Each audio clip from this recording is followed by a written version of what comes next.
చూస్తున్నారు కదా, అర్ధరాత్రి అయ్యింది. ఈరోజు ఏర్పాట్లు మొత్తం దాదాపు పూర్తయ్యాయని చెప్పవచ్చు త్రివేణి సంగమం దగ్గర.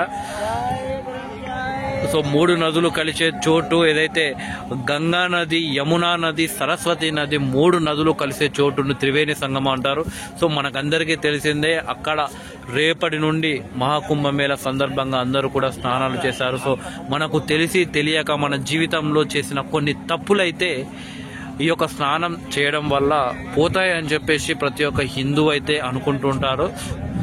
సో మొత్తానికి మనం ఇక్కడ వచ్చేసాము. సో అక్కడ చూస్తే మనం ఈ మొత్తం కూడా నది అన్నట్టు మనకు అనిపిస్తుంది కదా.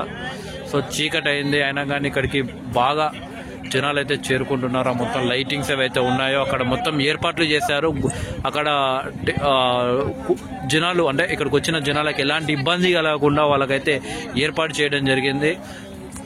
సో యోగి ఆదిత్యనాథ్, ఉత్తరప్రదేశ్ సీఎం గారు, నరేంద్ర మోడీ గారు, సో ఎవరు కూడా కేంద్ర ప్రభుత్వం, రాష్ట్ర ప్రభుత్వం 2 ప్రభుత్వాలు కూడా చాలా అద్భుతంగా ఇక్కడైతే ఏర్పాట్లు చేస్తున్నాయని చెప్పవచ్చు. మనం చూస్తేనే తెలుస్తుంది, ఎవరికి ఎలాంటి ఇబ్బంది లేకుండా నిజంగా హిందువులంతా ఏకమై కదిలే ఒక వేడుకే ఇది. ప్రపంచంలో అత్యధిక జనం హాజరయ్యే వేడుకే మన కుంభమేళం. సో 12 సంవత్సరాలకు ఒకసారి వచ్చే కుంభమేళమే ఆ రకంగా హిట్ అయి ప్రపంచంలోనే ఒక హిస్టరీని క్రియేట్ చేసిందంటే, ఇప్పుడు 144 సంవత్సరాల తర్వాత జరిగే మహాకుంభమేళం ఏ విధంగా ఉంటుందో ప్రత్యేకంగా చెప్పనక్కర్లేదు.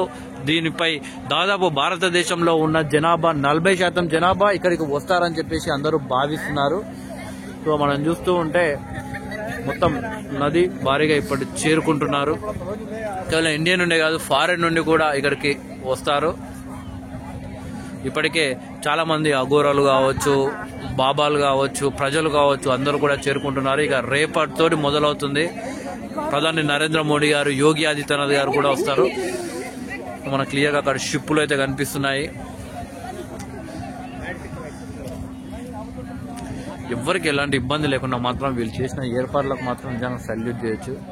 ఎందుకంటే ఇంత పెద్ద వేడుక, భారతదేశం మొత్తం వచ్చే వేడుకని ఏర్పాటు చేయడం అంటే మామూలు విషయం కదా. నిజంగా నరేంద్ర మోడీ గారికి కావచ్చు, యోగి ఆదిత్యనాథ్ గారు సల్యూట్ చేయొచ్చు. సో అటువైపు ఉన్నది కూడా నది ఉంది అక్కడ కూడా. సో ఆ నది అవతల వైపు మళ్ళీ ఏర్పాటు చేశారు. కిలోమీటర్ల పొడవు అక్కడ మనకు ఏదైతే లైట్స్ ఉన్నాయో అక్కడ నుండి మొత్తం ప్రజలే ఉన్నారు. ఇక్కడ నుండి కొన్ని కిలోమీటర్ల మేరకు ప్రజలు ఉన్నారు. వాళ్ళ కొన్ని గుడిసెల్లాగా అలా ఏర్పాటు చేయడం జరిగింది, టెంటులు వేసి.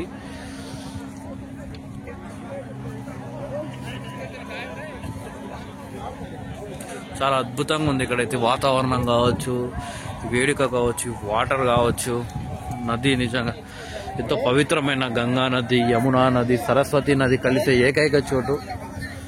అందువల్ల దేవతలు, రాక్షసులు అమృతం కోసము పోటీ పడుతున్న సందర్భంలో మహావిష్ణువు తీసుకెళ్తుంటే అక్కడ 2 చుక్కలు అయితే పడ్డాయి. 2 చుక్కలు ఒకటి ఇక్కడ ప్రయాగ్రాహ దగ్గర, ఇక్కడ ఈ 3 నదులు కలిసిన చోట పడ్డదని అందరూ భావిస్తుంటారు. ఇక్కడ ఏదైతే ఏర్పాటు చేశారో ఇది దాటి అక్కడికి వెళ్లకుండా మొత్తం ఏర్పాటు చేయడం జరిగింది, ఇవతలకే స్నానాలు చేసే విధంగా. సో అది దాటితే అక్కడ ఆల్రెడీ గజ ఈతగాలను కూడా పెట్టడం జరిగింది. సో నది లోపల కూడా పెట్టడం జరిగింది అదే కెమెరాస్. సో మొత్తం కట్టుదిట్టమైనటువంటి భద్రత, చాలా అద్భుతంగా ఉంది అసలు. మీకు కానీ ఈ 20 రోజుల్లో మీకు ఎప్పుడు ఖాళీగా ఉన్నా కానీ తప్పకుండా ఇక్కడికి రావాలి. ఎందుకంటే 144 సంవత్సరాల తర్వాత జరిగే ఈ వేడుక చూడకపోతే మళ్ళీ మనం బ్రతికున్నంత కాలం చూడలేము.